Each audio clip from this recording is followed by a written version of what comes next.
இன்றே டவுன்லோட் செய்து உங்கள் ஃபேவரட் ஷோக்களை என்ஜாய் பண்ணுங்க. டேய் எங்கடா வந்த? வெளியே போடா.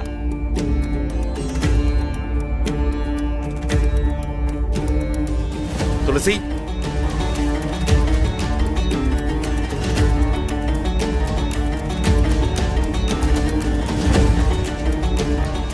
துளசி ஒரு நிமிஷம்.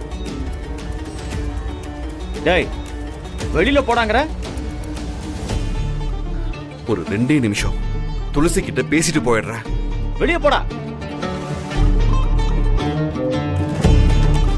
டேய் ஏண்டா ஏண்டா இப்படி எல்லாரையும் அசிங்கப்படுத்திட்டு இருக்க? என்னடா ஆச்சு உனக்கு? உனக்கு எதுக்குடா இந்த வேண்டாத வேலை? உன்னால இப்போ 2 குடும்பமும் தலை குனிஞ்சு நிக்குதுடா. அக்கா, நான் துளசிய மனசார விரும்புறேன். அவ கூட வாழணும்னு நினைக்கிறேன். அது தப்பா? தப்புதான்டா, பெரிய தப்புதான். திருட்டுத்தனமா தாலி கட்ட பாரு, அது பெரிய மகா பாவம்டா. ஃபர்ஸ்ட் வெளிய போன்னு சொல்றல. அந்த தப்பு உங்க எல்லாரையும் பாதிச்சிருக்கும்னு எனக்கு நல்லா தெரியும். அதுக்காக நான் உங்க எல்லார்கிட்டயும் மன்னிப்பு கேட்டுக்கிறேன். ஆனா அத நான் ஏன் செஞ்சேன்? என் பக்கம் இருக்கிற நியாயத்தை நீங்க எல்லாரும் கேளுங்க. போதும், வேண்டாம். நீ சொன்ன நியாயம் எல்லாம் போதும். நாங்க எல்லாரும் இங்க நொந்து போயிருக்கோம். ஐயோ, தயவு செஞ்சு நீங்க இருந்து போயிடுப்பா. மா, இவங்கிட்ட என்னமா பேச்சு? டேய் இப்ப போறியா இல்லையாடா? போடா வெளிய. போடாண்ணா, வெளியே போ.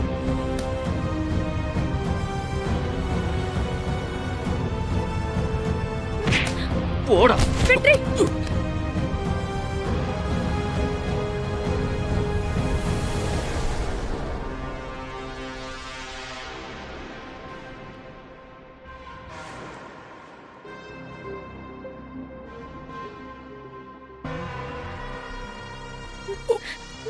வெற்றி, போடா வெளிய.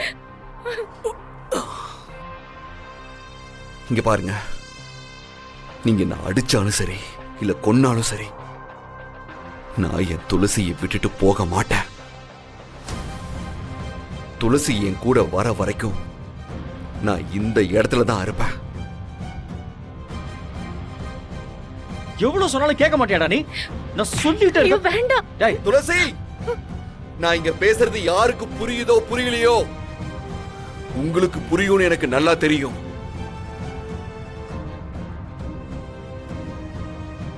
உங்க மேல எனக்கு நம்பிக்கை இருக்கு துளசி. நான் உங்களை உயிருக்கு உயிரா லவ் பண்றேன்.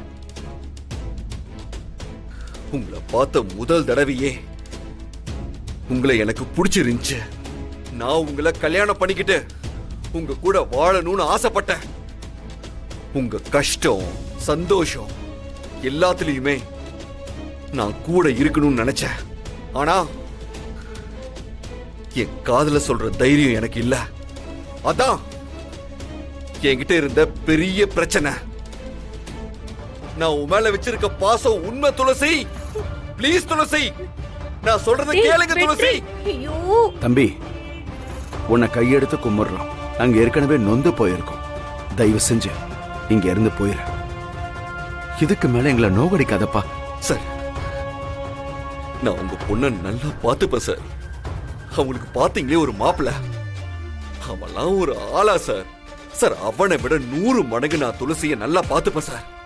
சார், உங்க பொண்ணுக்காக எனக்கு நடக்கிற என் கல்யாணத்தையும் நிறுத்திட்டு வந்திருக்கேன் சார்.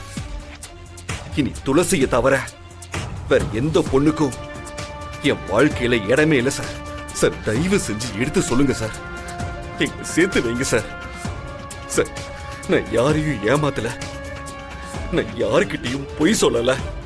நான் இந்த வீட்டுக்கு வரும்போது என்ன நீங்க எப்படி பாத்தீங்களோ இப்பவும் நான் அப்படியே தான் சார் இருக்கேன்.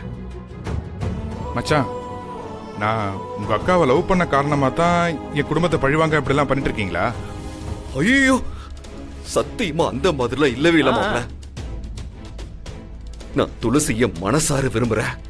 அவங்கள நான் முத தடவை பார்க்கும்போது அவங்க இந்த வீட்டு பொண்ணுன்னு எனக்கு தெரியாது மாப்ள.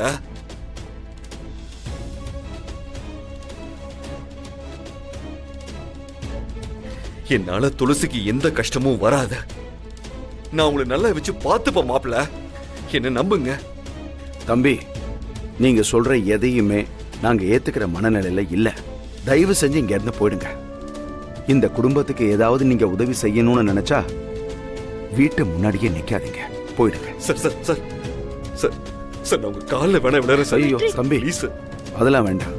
டேய் உள்ள வாடா, வாடா. டேய் போடா. போடா.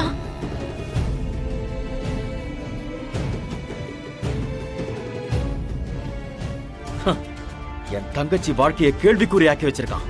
அவனை சும்மா விடக்கூடாது கவிதா. சட்டப்படி இது எவ்வளவு பெரிய தப்புன்னு அவனுக்கு புரிய வைக்கணும். சட்டப்படியா? என்ன பண்ண போறீங்க? கேஸ் தான். கோர்ட்ல கேஸ் போட்டா அவன் எவ்வளவு ஃபைன் கட்டணும் தெரியுமா? ஆயுசுக்கும் கோர்ட்டுக்கும் வீட்டுக்கும் அலைய வேண்டியது இருக்கும்.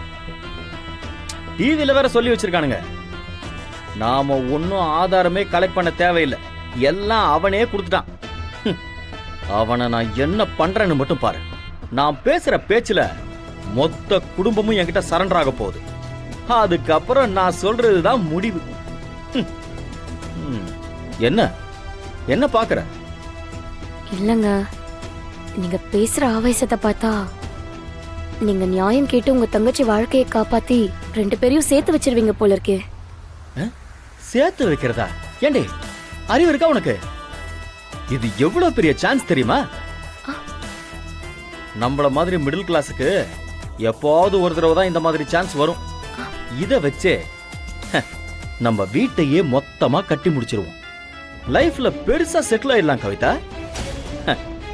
50 லட்சம் ரூபாயில பிளான் போட்ட வீடு இப்ப நான் 1 கோடியில கட்டி முடிக்க போறேன். இங்க பாரு, நீ கொஞ்சம் பேசாம இரு. இப்படியே திருன்னு முடிச்சிட்டு இருந்த சொதப்பிக்கும். என்னங்க, உங்களுக்கு கொஞ்சம் கூட மனசாட்சியே இல்லையா? என்ன மனசாட்சி? ஏய், துளசி என்ன அவன் கூட சேர்ந்து வாழ போறா? அதெல்லாம் நடக்கவே நடக்காது. நடக்காத விஷயத்துக்கு நாம ஏன் முயற்சி பண்ணணும்? இங்க பாரு கவிதா, இது மூலமா நமக்கு என்ன லாபம் கிடைக்குதுன்னு மட்டும் தான் யோசிக்கணும். இங்க பாரு, அப்புறம் இத பத்தி எல்லாம் வீட்டுல யாருக்கிட்டையும் சொல்லிட்டு இருக்க கூடாது. நான் போய் பெரிய அமௌண்டோட வருவேன். அந்த பெட்டி இருக்குல்ல, அதான் கவிதா, அந்த பணம் தொலைஞ்ச பெட்டி இருக்குல்ல, அதை ரெடி பண்ணி வை. எனக்கு தெரிஞ்சு நான் சாக்கு மூட்டையில தான் பணத்தை கொண்டு வருவேன்னு நினைக்கிறேன். இந்த பெட்டியில எல்லாம் வைக்க முடியுமான்னு தெரியல. நீ எதுக்கும் பீரோலாம் காலி பண்ணி வை.